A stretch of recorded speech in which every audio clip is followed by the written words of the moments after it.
तीन जगह पर आटे की रंगोली काम करती है, जिसका फल 1000 गुना होता है। तीन जगह पर आटे की रंगोली काम करती है। हमने पहले भी कहा, पहला पितरों की पूजन हो रही हो, पितरों का पाटा भरा रहा हो, पितरों के लिए जोत लग रही हो, पितरों के लिए या अन्य स्थान पर कहीं पूजन हो, तो वहाँ पर आटे की रंगोली काम आती है। वहाँ पर रंग बिरंगी या पत्थर की रंगोली नहीं, मिट्टी की रंगोली नहीं, आटे की रंगोली काम आती है। दूसरे नंबर पर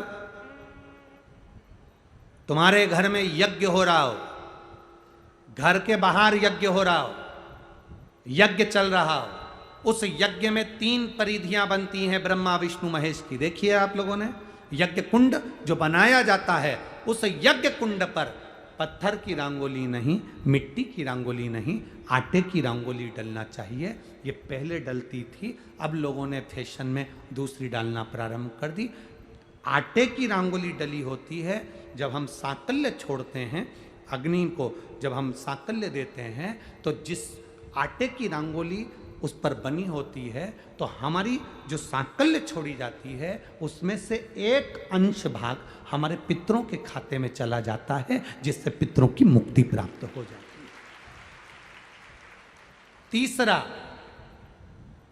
आटे की रंगोली तीसरी, घर में शादी हो रही हो, मंडप बंधा हो, उस मंडप के नीचे जब पूजन हो रही हो, उस समय पर पत्थर की या मिट्टी की रंगोली नहीं। अगर पंडित पूजन करा रहे हैं या मंडप की पूजन हो रही है, जिसके नीचे लड़का लड़की की भांवर होगी, दूल्हा बैठेगा, दुल्हन बैठेगी, वहां मिट्टी की रंगोली या पत्थर की रंगोली नहीं, उस जगह पर आटे की, हल्दी की रंगोली डाली जाती है। अब आपके यहाँ डालते कि नहीं डालते पता नहीं, पर हमारे यहाँ शास्त्र रीति कहती है, ये 3 जगह की जो रंगोलियाँ हैं, ये हमको आटे की रंगोली डलने से, क्यों शादी के मंडप में पत्थर की रंगोली या मिट्टी की रंगोली क्यों नहीं डाली जाती? शादी के मंडप में, यहाँ दूल्हा दुल्हन की शादी होती है, वहाँ पंडित जी भी आटे की रंगोली डाल देते हैं, घर की बहन बेटियाँ आटे की रंगोली डाल देती है। उसका कारण क्या होता है? जिसकी शादी में मंडप के नीचे आटे की रंगोली डलती है, वहाँ पितरों को निमंत्रण नहीं देने की जरूरत पड़ती। वहाँ पितर उस वर कन्या को आशीर्वाद देते हैं, जिससे उनका वंश बढ़ता है, वंश रुकता नहीं। और ये निश्चित है, जिसकी शादी में, जिसके विवाह में आटे की रंगोली डलकर भांवर हुई होगी, उसके घर में संतान सुख रुक नहीं सकता, उसके यहाँ संतान का सुख होता ही है।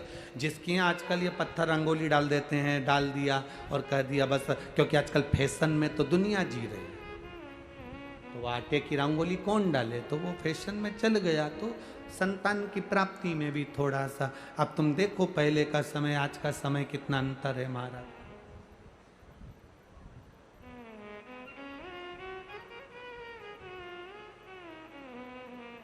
पहले के समय में संतान का सुख शादी के 1-2 साल में प्राप्त हो जाता था। आज के समय में संतान का सुख जब तक डॉक्टर के यहाँ दोनों जांच नहीं करा कर आ जाए, दिखा कर नहीं आ जाए, सब लोग कह रहे हैं डॉक्टर साहब जरा देखो संतान, डॉक्टर साहब बोले जांच करना पड़ेगी, बहू की भी जांच हुई, बेटे की भी जांच हुई, सब अच्छा है, उसके बाद भी संतान का सुख नहीं,